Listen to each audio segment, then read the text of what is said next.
firsthand experience of an insurance loss, not knowing what to do, where to go, who do you call, like the nervous feeling that happens, and also just seeing one of the most expensive things that you'll ever own in your life just, burn in front of your eyes. Your heart drops. Welcome in, everyone, and welcome back. We've got two special guests here with us today, Juan Galvez and Andrew Pentland, the owners of Evolution Restoration. Two gentlemen I've been blessed to be able to work with, alongside, and learn a lot from. So happy to have them on here. We're going to ask them a few questions here. To start off, really, we want to talk about what happens when disaster strikes, right? So really like inside of the world of emergency restoration. So if you guys want to start us off, Juan, introduce yourself a little bit and then give us a little bit about Evolution. First of all, thank you, Alex, for that awesome introduction. And hello, everyone. My name is Juan Galvez. I'm co-owner of Evolution Restoration and Renovation, as you know. Have been in this industry for over 25 years now. It's a long time. It is. This is my business partner, Andrew. Take a little time to introduce yourself. I'm Andrew Pentland, co-owner of Evolution Restoration, and we've started this in 2023. We've been in the industry for, myself, 10 years. You've been in it for about 20 years, at least 20 years. Is that what 25. it is? 25 years. I got into this industry because my house burned down. I've had firsthand experience of an insurance loss, not knowing what to do, where to go, who do you call, like the nervous feeling that happens, and also just seeing one of the most expensive things that you'll ever own in your life just, burn in front of your eyes. Your heart drops. You're at a loss of words. And so knowing what that feels like, I think, gives us an advantage when communicating to a homeowner that just had a loss and understanding what that's like, and to ease their pain, let them know that's going to be okay. You have insurance for a reason, making sure that everything's handled and the next steps is key. I think that's a big point in all this. And so we can dive into that a little bit more later on if you want, and go from there. In my case, 1997 was the year I graduated high school, and I started my journey in the construction world. And I was fortunate and blessed enough to be around the people that have been in this industry for many, many years before that. And I've had the opportunity to be around them, and I learned a lot from these people. And finally, after many, many years, in around 2012, 2013, the idea came to mind of why not have my own business? And also I said, to do that, I think I would need somebody to help with, running a business, growing it, and doing all of that. It takes a lot. It's a lot of work.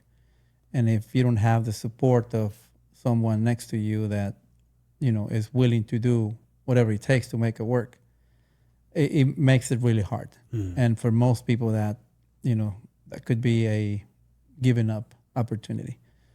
So I was fortunate enough to meet him in 2015. And from then on, that's where the dream kind of took place and began the process of building this company. So that's great. It's always great to hear the story behind the company, right? And when someone goes through something like this, I think it's important for them to have someone with so much experience, and also someone that's gone through it firsthand, right? That understands exactly what they're feeling in that moment. Yeah. Super important to have. So, and like you said, let's dive into it a little bit more. So let's say I'm a homeowner here in Phoenix, and I walk into my house and there's an inch of water on the floor, or I see that something burning and there's nothing we can do to stop it. What actually happens next? I'll let you run on the water one, because that's your specialty. So, one of the main reasons that mitigation companies in Arizona are successful is because of we live in a dry state. And whenever we have water damage, whether it's residential or commercial, it causes a lot of damage because of the heat factor. once you have a leak source that has been leaking for, let's say, a couple of hours, and our building components are dried and they absorb a lot of water, their absorption time, it's fairly quickly. And that begins the deterioration process of the building components. And that's why the quick response, it's key when responding to the water damage projects in homes that are only water damage. Now, when you have a fire, obviously you have the fire department that responds to these emergencies. And what do they have to use? They have to use water with surfactants in it to put the fire out. I'm sorry. And then it's just hundreds of gallons of water that are sprayed on a home. And sometimes the fire damage and the smoke damage is less than the actual water damage caused by them trying to put it out. But that's what they're supposed to do. That's how you put fires out. And that's where we come in. And we go out to these homes, and it's an unfortunate event that happened, and these families are under a lot of stress when you first show up. When they talk to you, you can sense it in their voice and the way they feel, that they're under a lot of stress. And then you go into their home, you do an assessment of the damages, and walk around the house, every room.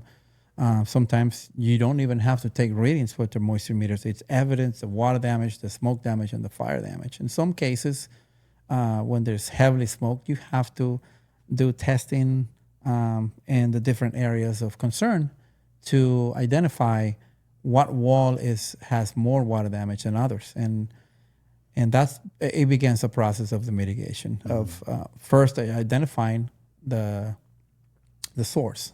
Number two, identifying the affected areas, directly affected areas because of the smoke and fire. And then second, identifying the indirect affected areas because of there's furniture in other rooms that may have to be displaced because of the firefighters had to go in through that room because there was no other way to get in. They have to break into a window, break through a door.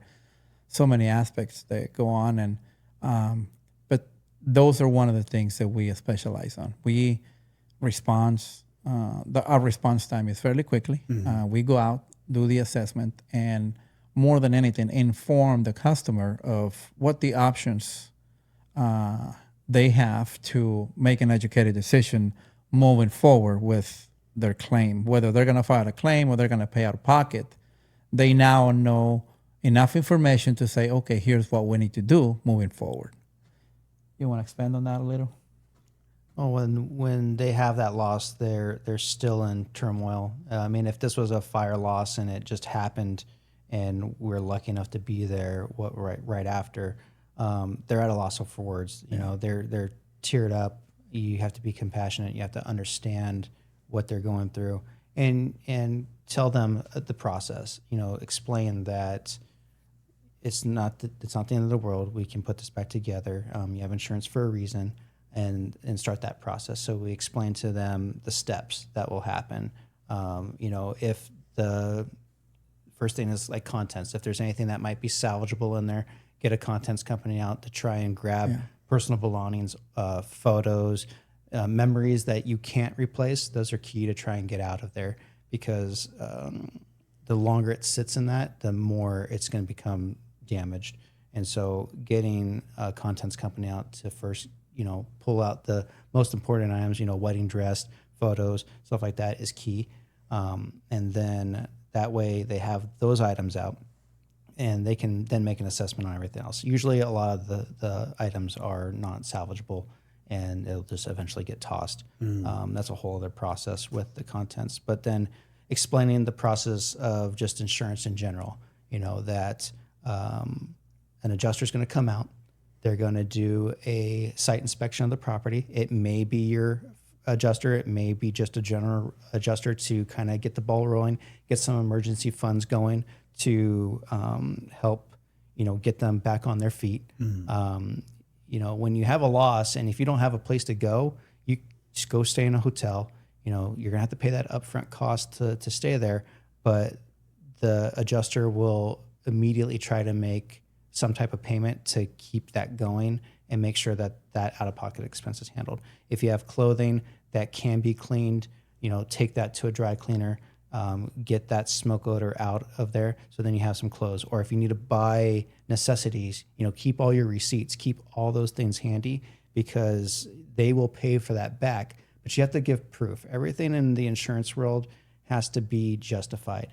You can say that you had Rolexes and Breitling watches and all this stuff, but you got to prove it, and you have to have documentation. So, keeping photos of things in your home and having receipts and all that documentation will only help you in the event that you did have a loss, water or fire.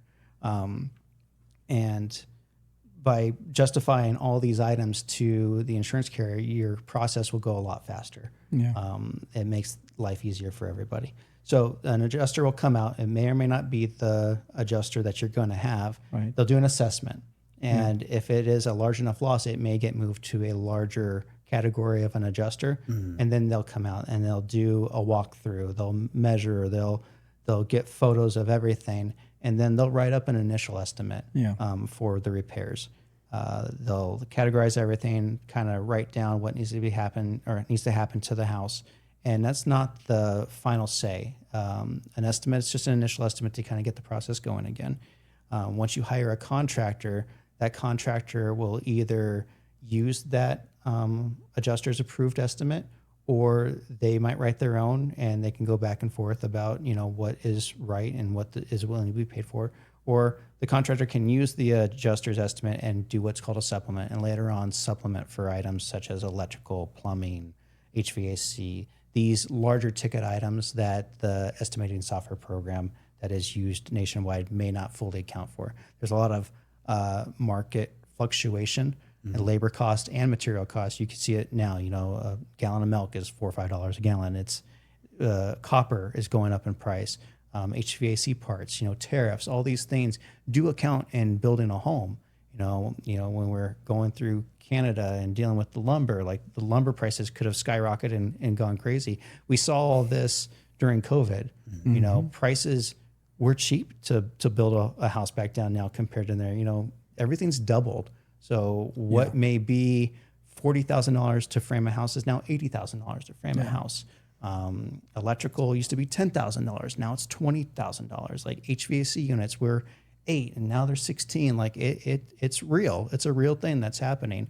And so one key on this, and I'm kind of rambling on, is make sure that your policy is up to date. You get with your agent or your carrier, talk about your coverages, make sure that you have large enough buckets of money for these things to make sure you're fully covered. Rebuilding a house is a lot harder than building a new house. And insurance carriers won't just knock down a house and say rebuild it.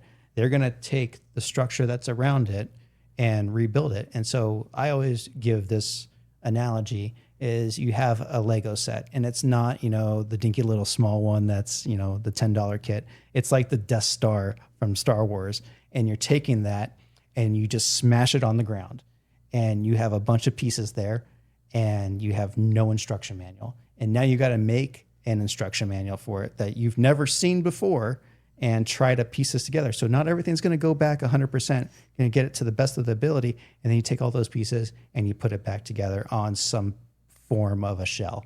And it's exactly that with us. It's why it takes so long to rebuild a home rather than just knock one down and build it from scratch. But the cost is more expensive in their eyes to do that rather than rebuild it. So we go through that process of rebuilding it from a broken Lego set. So. Wow. So many things you really don't think about until it actually Right. happens, So. And another aspect that I want to quickly touch on is that all of this information that we're sitting here sharing with you, it's information that we have to share with the clients while they're going through their hardship. And it's very difficult. We have to be very understanding about how we present all of this information, because it's a lot for them. At the moment, it's like, wow, they feel overwhelmed. They don't know what to do. And you have to give them all of this information, but you have to do it in a way that it's easy for them to understand, for them to be able to make an educated decision. And I think that's where we at Evolution are really good at informing people, really from the perspective of making an informed decision, really. Not so much of, oh, we want to make money on everything we can. No, it's about helping the customer utilize the funds you have to build your house, to put it back together so that you can move back into your home. So, super important. Great. Well, I think one of the first things I kind of want to go back a little bit and touch on when someone comes into the house, whether it's fire. I mean, I guess fire is pretty obvious, right? You're going to call the fire department. But for water or something like that, or if you find mold, who's the first call? Is it your insurance agent? Is it a restoration company? Is it a plumber? I got this one. So I think what happens when there's a water loss, and I always, when we go to these claims, I ask them the story, and I kind of say what it happens, and they're like, "How did you know?" Like, I'm psychic. And so when you have a water loss, what's the first thing that you think you're going to do? You're gonna call a plumber, because a plumber is key to fixing the problem. You don't know where this is coming from, and so if you don't have a plumber in your phone, you're going to probably go to Google or whatnot and just find one that has some good ratings and run with them. And so they'll come out. Plumbers won't fix the water damage, obviously, so they might refer a restoration company on there. It may be good, maybe bad, I don't know, on there. And so in the time of chaos for the homeowner, they just go ahead and sign away. And sometimes it's a cover loss, and sometimes it might not be a cover loss. So you got to be cautious when going right in and diving into something. First thing is fix the leak, fix the problem. And if there's standing water and things like that, absolutely, that's a situation. Get a mitigation company out there to clean up that water and make sure that part's taken care of and done. And even if you know what you're doing and you file a claim with your insurance carrier, they're going to say the same thing. Mitigate your claim. Make sure that you get rid of all the standing water, because the more it sits there, like you said earlier, it's going to suck up and more damage is going to occur. And so that's one of the key points in following this and going from there. So right. And what you mentioned about mold, here in Arizona, it's because of the heat factor. It is known by the industry that between 24 and 48 hours is the time that mold starts growing inside the walls. If you have three main ingredients, one is temperature, the other one is moisture, and the second thing, food source, which your drywall, backing the paper on the drywall, and insulation paper, all of those things are a food source for mold to start growing. So, and that's where the restoration companies come in place and say, okay, a plumber is really good at identifying leaks and stopping them and maybe doing a temporary repair on the line until it can be further assessed when the mitigation services are completed. But then mitigation companies are really good at preventing mold from growing and spreading through the rest of the non-affected areas because of the lack of response of performing mitigation services. That's why it's key and important that the moment you have a loss, yes, get a plumber in there, but then your second phone call should be to your insurance agent. And if you don't have an insurance agent, you're going to have to go to Google and use your best judgment to try to find a reputable and a good, responsive restoration contractor that offers mitigation services to go out to your home and say, I need mitigation services now. And the first thing, the minimum thing that needs to be done mitigation-wise is if the loss happened within 24 hours, set up drying equipment, do water destruction, and then have the customer get in touch with the insurance company to get more information to the insurance company in regards to the loss to determine, yes, this is a cover loss based on the description of the homeowner and their plumber's report. At that point in time, yes, we as mitigation contractors, we proceed with what the standard, which is IICRC, recommends for water damage restoration. Great. Yeah. It's such a process, It is. And it is a process. The people are stressed out. So you guys mentioned, you have to be aware of they're going through something emotional and something pretty critical that they have to figure out at the same time. Yeah. I mean, the fire process in itself, we tell people all the time, we're going to be best friends for a year. Yeah. most likely, between the initial what happens and the permitting process, the planning and development. An architect takes about 6 weeks to 8 weeks to get plans developed. Yep. And then if a homeowner wants to be involved and maybe change a thing or two, just adds to that. And then certain cities can go up to, 3-4 months before getting an approval. So you're already at a 6-month process just before we can, really tear down the structure and start building. And you see frustration in homeowners' eyes when that's going on. We try to communicate. Communication's key, and explain. There's going to be a downtime. There's going to be time where there's nothing happening, and it's going to drive you crazy. It drives us crazy. Don't think we're not working on the back end trying to get things taken care of, but we don't have much control over certain situations. But when it comes to the construction process, we also don't want to rush that either. We don't want to say we can build a house in 2 months. There's going to be lots of problems building a house in 2 months, especially going through that Lego process again. You got to take your time, build it right. And that can be, a 6-month process in itself, depending on the size of the home and the size of the damages. And I mean, there's been even water losses that can take up to that time amount of time. It can be more challenging sometimes with a water loss than a fire. You'd almost wish that the place burned down sometimes. Right. Between the cabinets, countertops, things that can go on for 6 months, especially if there's some type of custom aspect to it. Ordering materials for that. It's again, you're putting pieces together that the product might not be available anymore, and it might not fit the profile that was exactly there before. You got to make modifications. You got to change everything, and that takes a lot of time. And you get that same level of frustration. This is taking 6 months. It does, unfortunately. It's just part of a process that we have to go through, not only with the insurance, but with building it. And so, communication's key. Try to explain it. Sometimes, no matter what, a homeowner's not going to accept it, but we just got to take the good with the bad and try to get the job done overall. We're not there because they want us to be there. Yeah. We're there because they had an issue. Right. And sometimes that issue is a financial burden on top of them too, and they may not have the funds to even deal with that. So that level of frustration and stress just keeps building and building for them. I could imagine. And you're dealing with so many third parties, the insurance, the municipality, permitting, all that, everyone. And the process isn't perfect. So, even with the insurance carriers, adjusters do leave. They go on vacation and other people take over. It goes to different teams. And there's times when, homeowners might have 5 adjusters and they're just like, I can't get a solid answer on anything. I was just like, unfortunately, it's just part of the process. Just know that at least in the end, you'll have something new, which is something to look forward to, or something updated, and it only hopefully costs you your deductible, and so it's the reason for insurance, and it's a good thing, and it's just it tests your patience. Oh, absolutely. Right. All the time. Yeah. Absolutely. All right, so here's one for you. What's one of the wildest or most unexpected situations you've come across? You want to share your experience with the fire in your home? I can do the fire in my home too as one. I mean, Go for there's it. been a few weird. I have one, experiences. but it's at a different level. That's why he's here. Yeah, exactly.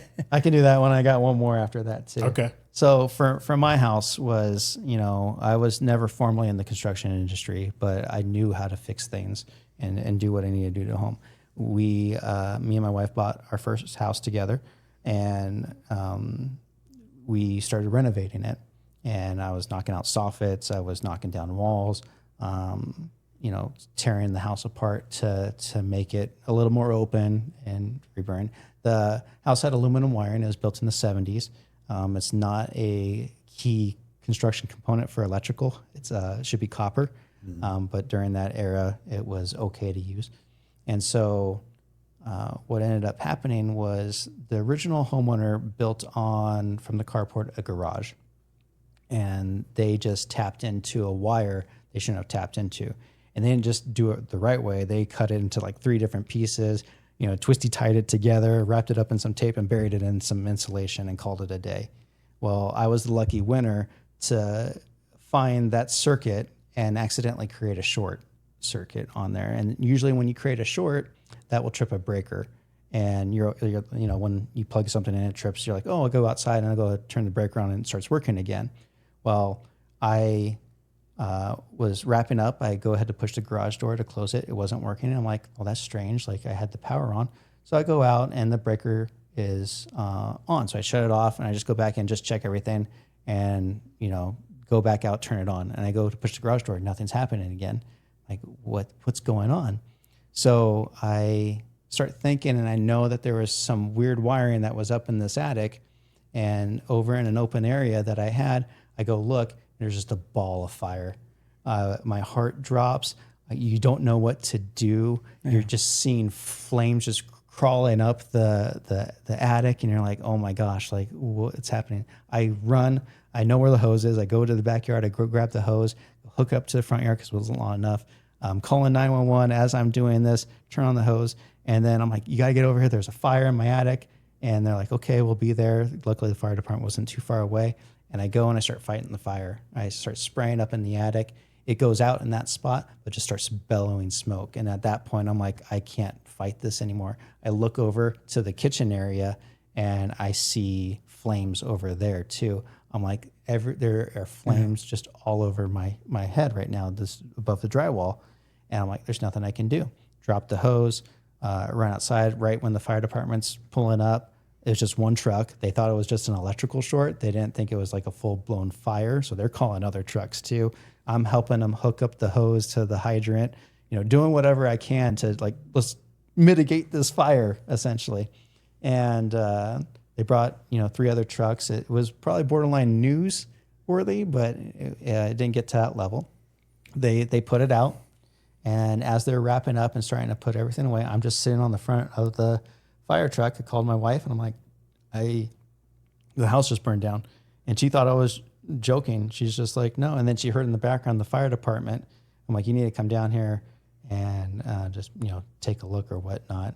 And so she came down, she's crying and whatnot. And I was like, we're okay. I didn't know who to call or what to do. And the fire department actually helped and said, hey, you should call your insurance carrier. I'm like, okay, well, I had an insurance broker, so I ended up calling them. They thought I was joking. They're like, you just got this policy. You've only lived there for 3 weeks.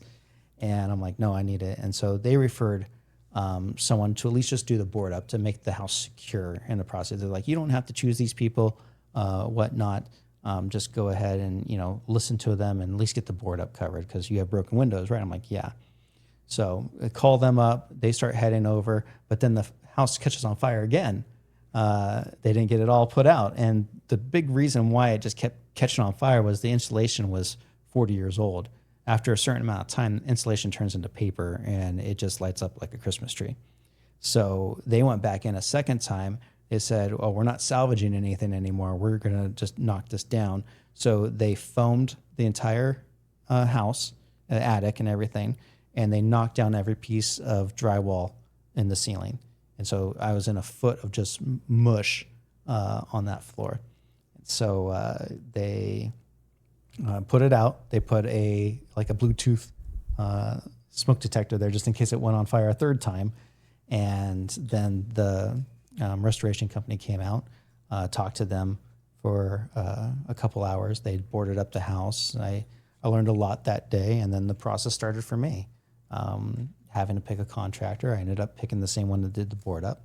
And then later on, I ended up working for them. He was a small company and went ahead and, was just joking around one day. I said, you should hire me as a part-time project manager. And he's like, that's not a bad idea. And then from there, history was made, I guess. Wow. Worked there for about 6 years and took a break, came back, and then we did what we did and decided to form our own. And briefly, I want to touch on that because he was fortunate enough that he had enough information to be able to make those decisions of, I got to do this, I got to do that, I got to take this step. For the most part, people out there don't know those things. And that's why our main focus is when we do those inspections is that we are informing them.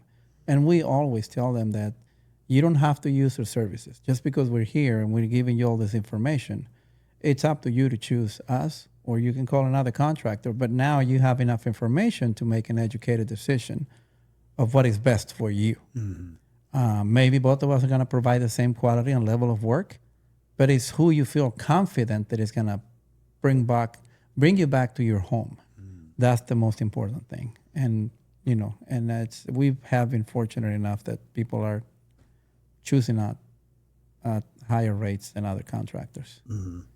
So It's something to do with the standard that you guys hold as a company and as people as well, right? And it's unfortunate that you had to go through that, but as always, unfortunate situations happen to everyone every day. It's kind of how you respond, and the ability you had to turn that into what you've done now is pretty incredible. So kudos there.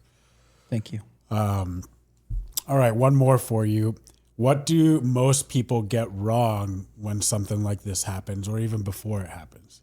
I think they rush into it. Yeah. That's key. They jump into a situation that may not even be covered, and that gets into some trouble. There's been numerous claims that we've gone on to where they've been partially denied for something because they just went ahead. They trust that person that they call, but they may not have the best interest in their mind, and then they're out for $7,000-8,000, and they're like, because the services are rendered, the insurance carrier found that it wasn't necessary to do, or it just wasn't part of their policy, and now they're out on top of it, and that really frustrates a lot of homeowners, and it would frustrate me too. Absolutely. Not knowing what's happening, like you said, the education is key, and I think we both really just enjoy to go out and just explain it to them. Yeah. So at least they have something. They don't you don't have to go with us. It's perfectly fine, but at least have some education and share that with the other people so they're informed, because like you said, people don't know what to do. They don't, and it's unfortunate. And I remember going back to 2001, 2002 when I first started working, interacting with restoration work.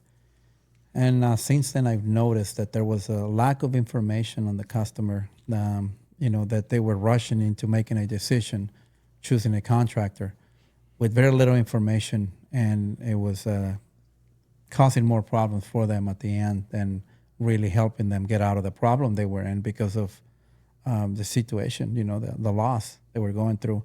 And as we were going through these changing times, we noticed that I think we need to focus on informing the customers. That way they can make an educated decision. And that's why we have these protocols in place here at Evolution, that once we arrive on site, and if the client decides to sign contract with us, that doesn't mean we're going to start right away. We have to do our due diligence of finding out, first of all, is this a coverless? Do you have enough coverage? Before doing anything, we will do the basic to prevent further damage that we know is going to be covered within any policy, which is water extraction and drying equipment. That's it.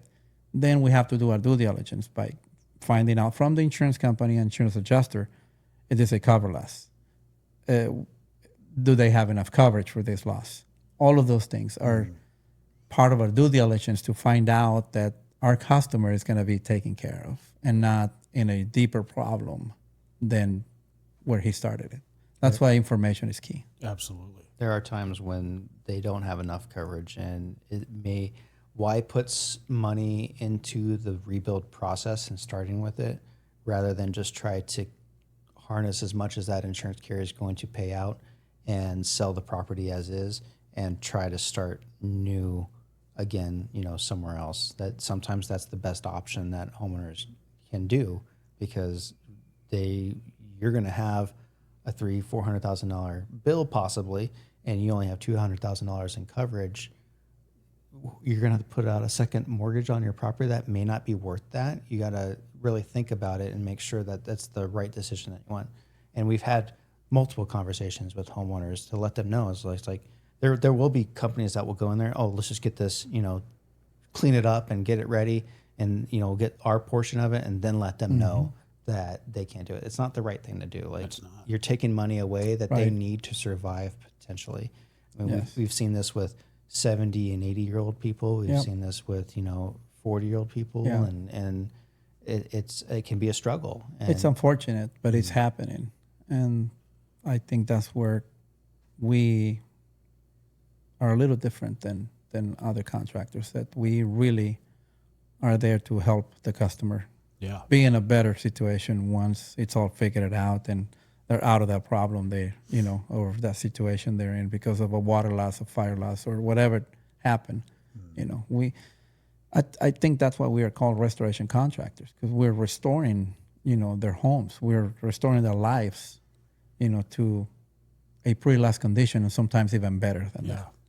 Yeah. And that's so important, in business, because so many people get taken advantage of every day, and education from a legitimate business is such an important piece of not having that happen, and having that be a part of a, $200,000, $500,000 decision is huge. Yep. So, all right. So a few things for you. Give me like your top 5 things that a homeowner either must have or must do. And I'll give you a couple of ideas here. Having a fire extinguisher, knowing where your water shut off valve is, as you mentioned, taking pictures of valuables and updating your coverage, things like that. Maybe give a little bit of detail of why each of those are important. Top 5. I think a fire extinguisher is key. After the fire for my house and everything got put back together, not only did I have trauma like the first couple of nights sleeping there and just knowing that was the area that the house burned down in, but to have fire extinguishers everywhere. I have one in the garage. I have one underneath my kitchen sink. I have one in my workshop. I have one in like the hallway, just in case it's needed. I hope it will happen again. But if it does, at least I have some way to get out. Maybe even a fire blanket for around the oven. Cooking. We've been to quite a few fires where it's been cooking with oil, and it got too hot, start bubbling, and then it flashes over and it ignites. And what do people usually do when they see something like that? Pour water on it.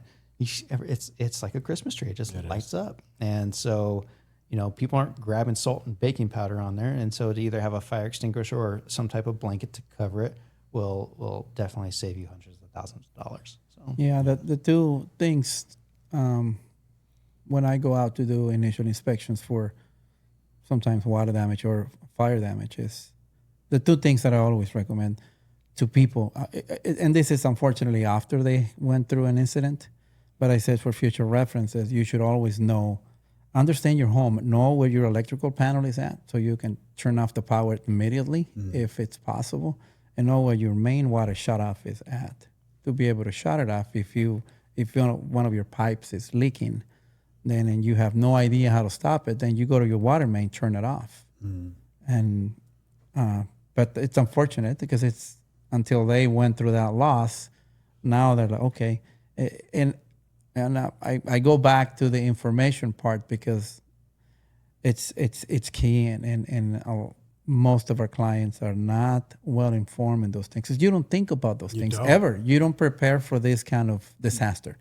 You have a savings account, you maybe have an extra vehicle at the house, but you don't prepare for a fire in your home. And unfortunately, it's one of the things that you have to be prepared for that. Not necessarily that's going to happen, but it rather be a little bit prepared to prevent. It's a preventive measure that you're taking to minimize the damage. I feel like realtors or new home buyer type thing, they should get some type of awareness guide thing. that just says, hey, know where your shutoff valve are, know where your panel is. There's preventative maintenance that can be done. An angle stop only lasts 8 to 10 years on average, and you're supposed to exercise those every 3 to 6 months. You're supposed to turn them off and on so they can close when you need them to close. Supply lines, they're just little plastic fittings and a little braided line. The plastic breaks. I mean, you leave a piece of plastic on the sun, it breaks. Same process, just over time, and those are supposed to be changed out every 5 to 8 years on average. Your shutoff valve to the main to the house, those little ball valves, if they're not worked, they'll get stuck. And then if your house is flooding, you have no way to shut off the water to your house, just more damages are happening. And then you got to go to the water main. Even water mains can fail sometimes too. So knowing your home, just like you know your body and you know when things are wrong, you got to treat your house with a little bit of respect. Yeah. It needs maintenance. It needs care. Yeah. This is the biggest investment that you're ever going to have, most likely, in your life. you got to take care of it. You got to maintain it. You don't want things to fail on you because it's all preventable. Everything is preventable. So Yeah.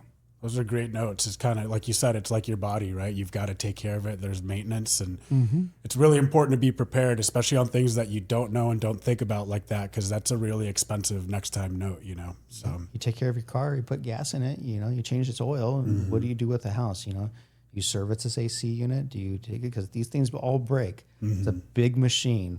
And when one part fails, they all usually start to fail right after that too. And you're just throwing money at something and preparing. But if you take your time and slowly take care of it, you'll never have an issue. Great. All right. So now we're going to do a little rapid fire round just for fun. 1 word, 2 word answers here. I'll ask each of you. Water damage or fire damage, what's harder to fix? Well, Fire. I'm gonna say fire. It's a little bit more difficult, especially if you don't understand what you're doing. It can be extremely difficult for some people.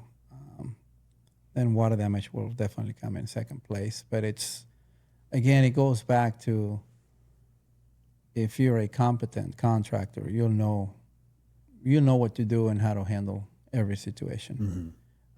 But definitely fires are more complicated. It involves, especially if it's a total loss, it involves a structural, electrical, plumbing, HVAC, furniture. And like you said, it's fire and water, right? So yeah, it goes hand in hand. Both. yeah. It goes hand in hand. Yeah. All right. So what's the one tool you can't live without? Buddy. Your tape measure? Like just working around for our system. Me as a restoration contractor, I'll say my most important tool is my phone. It's the tool that I use to communicate with customers. That's how they get a hold of me. That's how I do my inspections. I take photos from it. I send updates to the insurance companies through my phone. I do almost everything through my phone. I'll say, and from my perspective, I say our phone would be our number one tool that we must have. Yeah. I remember the days back in the days where there was no cell phones, and then the cell phones started being available for people, and it was like almost like a luxury at the time having a phone. Now it's a necessity for us guys in the restoration world that we do everything from our phone, and it's a great tool. And then after that, it comes your normal tools, like you said, your tape measure, your Matterport system, whatever you have to scan homes and do things, do measuring devices like moisture meters and flare cameras and things like that. Yeah, that 360 camera you guys have is pretty cool. Yes, definitely it is. And the crazy thing is there's even better things out there now to do it. So, but I agree with him now after he explained it. The phone is number one. Yeah. All right. I'm sure you've seen some wild remodels, maybe not up to permit or to code, right? What is the weirdest DIY you've seen someone do or try to do when you've walked into a home? I had a house where there's like 4 layers of different ceiling materials on there, and because the roof leaked, and so you see layer 1 is a sheet of drywall, and then you've got layer 2, which was ceiling tiles, and then layer 3 was like some type of curtain or something, and then they put drywall on top of it. And you're like, and there's insulation in between this too, and you're just like, what was the premise of this? Like, why didn't you just rip it all down in the first place? Some crooked walls, everything. It's funny what he's saying, but we have a customer right now in Scottsdale that she recently bought a house, and after several months of being in the house, she had a fire. And because of that fire, we got involved in that job, and we went out to do our normal inspection to figure out what we need to do begin the reconstruction process. And we noticed that there was a lot of issues structurally wise. That she has a different level on the roof in the midsection of the house. That roof is resting on two 2x4s components of the wall system. They have pieces of beams going across and resting on one 2x4 on the left side, one 2x4 on the right side, and it's those 2x4s are holding the entire roof structure. It's incredible what they do, and she says that she bought the house like the way it is, and those are the things that I said. How I don't know how those things happen, but we're only there to fix it, make it better, and build it according to the code and construction. Yeah. So those are one of the things that it's just Absolutely. And we have seen, and we see it a lot. Actually, sure you've unfortunately, I've seen everything. There's nothing that shocks me anymore. Yeah, I mean, it's unfortunate that some people get, either trying to save a buck, that saying's true, you get what you pay for sometimes, or most of the time, honestly. So, All right. Well, this was awesome. It's been great to have you, Juan and Andrew. Thanks for coming in. Thanks for having us. Thank you, Alex. Absolutely. We appreciate it. And thank Evolution Restoration. You guys, if you need anything, any restoration services, if you have an emergency or your neighbor has a fire or a flood, or these are the guys to call. They do a great job. They hold a high standard. And we're going to wrap it up here. Thank you, guys. Thank you. Thank you, Alex. Absolutely.